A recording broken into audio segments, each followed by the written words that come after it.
The Champions League, honestly, it never, ever disappoints.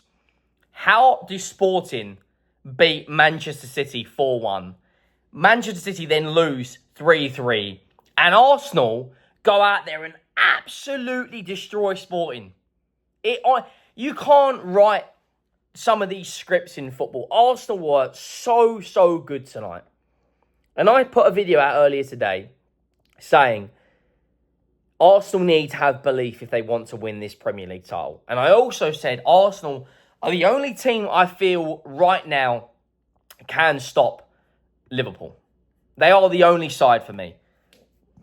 Liverpool are 8 or 9 points clear of Arsenal and around 8 points clear of City. City tonight have just bottled it, and Arsenal have destroyed Sporting. Now, make sure you go down, make sure you have dropped a like, and make sure you have hit that subscribe button. We are less than 800 subscribers from 32,000. This channel isn't even 9 months old, so big up to every single one of you. Let me know your thoughts down below in Sporting 1, Arsenal 5. A 5-star performance. Now, I've said this 100 times, and I'll keep saying it 100 more times. The first 15 minutes of the first half and the first 15 minutes of the second half are the most important parts of the game, especially in Europe for me. The manager's team talk is ringing in your ears. Arsenal have heavily rotated. Jorginho's taken out the team. Marino's taken out the team. And Trossard. I think it was Declan Rice, Martinelli and Odegaard. No, Declan Rice, Martinelli and might have been Partey come back in. 7 minutes in, Arsenal go 1-0 up. Martinelli with the goal.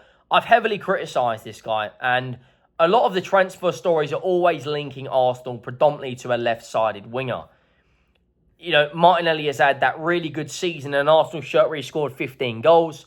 Leandro Trossard, those two probably combined for around 20 goals between them in the league, or maybe all comps, 20 all goals. And I have felt they need a more prolific winger.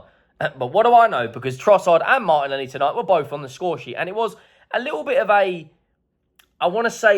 a pressure performance tonight. Because Arsenal were 5 away Champions League games without a win. Right? They had to go out there and win. They lost to Bayern Munich last year. They lost to PSV last year. And I think they lost to Rennes. They lost to Inter Milan away. And they drew to Atalanta. So there's a lot of pressure on them. They go 1-0 up inside 7 minutes from Gabriel Martinelli. And that immediately took the pressure off of Arsenal. Timber of a ball in. Martinelli puts it in the back of the net. And you're thinking, that's a really strong start from Arsenal. And I thought the way they managed the game in the first half and the second half, don't get me wrong, Sporting had a lot of shots. I think they had around 20. But I never really thought Arsenal were out of control, if that makes sense. I thought they were in a really good position. I felt that Arteta had some good changes in the game, which led to more goals, which we'll get onto. They go 1-0 up, and it's like, okay, what have you got, Sporting? And then they go 2-0 up, and Bukayo Saka Havertz is becoming a relationship that is starting to deliver goals now. And Havertz, another goal, Saka, another assist, you know. The German kind of rounds off a lovely bit of move. Odegaard absolutely balling out, gliding along the pitch. And I think it's his second goal in the Champions League this season. And I think that's his 7th or 8th goal this season, Kai Havertz. And it's a brilliantly worked goal. And Arsenal deserved a 2-0 lead. And I don't think Sporting in that first half were ever really a threat. And then the third goal, you know, kind of Arsenal, what they're brilliant at. Gabriel Magalhaes has got around 20 goals in his career at Arsenal. I think it's 22 now. And it's a really strong header. And they go 3-0 up away to Sporting Lisbon. The same Sporting Lisbon that absolutely dismantled Manchester City in that second half. 3-0 up at halftime. I'm like, wow, okay. That's a really strong performance. I was kind of flicking between each game. ESPN, I think it's ESPN America, had kind of both the games on, but I think it was Spanish commentary, so I was kind of flipping in between to try and keep an eye on both games. And when I saw Arsenal 3-0 up, I was like, right, that is absolute game over. Fair play to Sporting. They showed a bit of fight. They showed a bit of character, a bit of determination. They bounced back. Not the best defending from Calafiori, Inacio gets one back. He's actually a good player. I think he's heavily linked to Liverpool and Man United.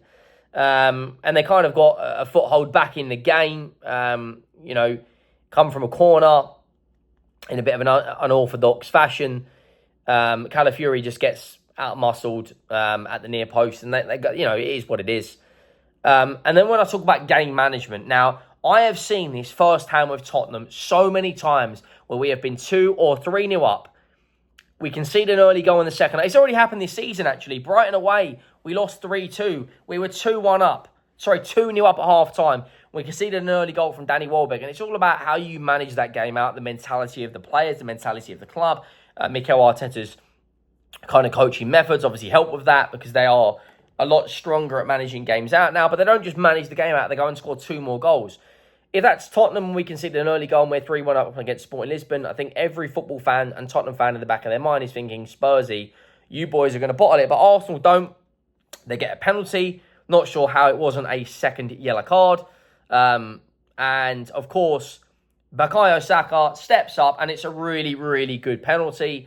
And they are 4-1 up around 65 minutes. Bukayo Saka, we need to start having serious conversations about this guy. I think he is a top 3 winger in the world now. The only 2 wingers I think are above are Vinicius Jr. and Mohamed Salah. And the only player in the Premier League this season, I think, that's got more goal contributions. It might be Erling Haaland and Salah are the only 2 players in England that have got more goal contributions than Saka, which you are among elite company. And I think, Bukayo Saka is really starting to put even more doubters to the side because the guy is absolutely world class. There's no ifs, no buts, no maybes now. He is a top talent. And goes out there, slots the penalty away, and Arsenal are 4-1 up. They're in absolute cruise control. They're in absolute dreamland. And then Mikel Arteta makes a number of changes. Martinelli goes off. Trossard comes on. And it's that change that goes out there and gets Arsenal another goal. So, good in-game management from Mikel Arteta. They go 5-1 up from Leandro Trossard. Ranieri come on. He got like a 15-minute cameo. And you can't give, Arsenal that much space. I think Marino had a shot, and I think it kind of went into Trossard's path, I believe. And they're 5-1 up, and, it puts Arsenal in the top 8 of the Champions League. The only other English side are up there are Liverpool. Manchester City are in absolute capitulation right now. They are in 15th. They are only 1 point below... I think, or 1 point above Celtic at the moment, or they might even be level on points with Celtic. Arsenal are in the top 7. And I said on my earlier video that I only feel the only team right now that can stop the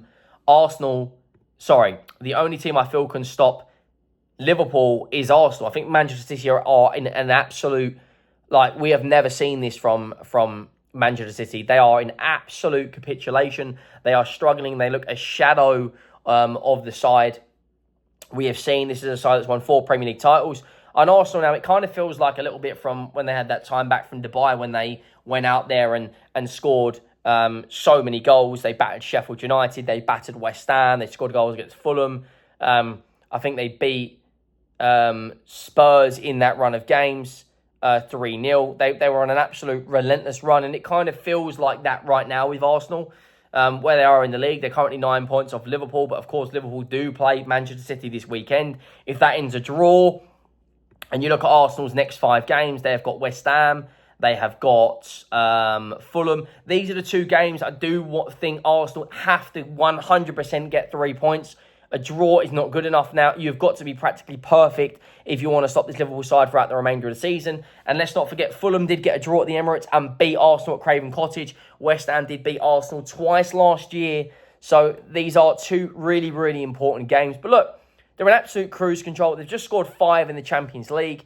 I don't think any Arsenal fan at the moment should be somewhat fuming with that. They will obviously be disappointed that they are, of course, 9 points behind Liverpool. There's a long way to go. They win the next Champions League game against Monaco, and they're practically qualified through to the next round. And the Champions League hasn't been so bad. You lost to Inter Milan, one of the strongest Italian sides, if not the strongest at the moment. It was only a penalty, which, if that was in the Premier League, wouldn't have been a penalty. You drew with Atalanta.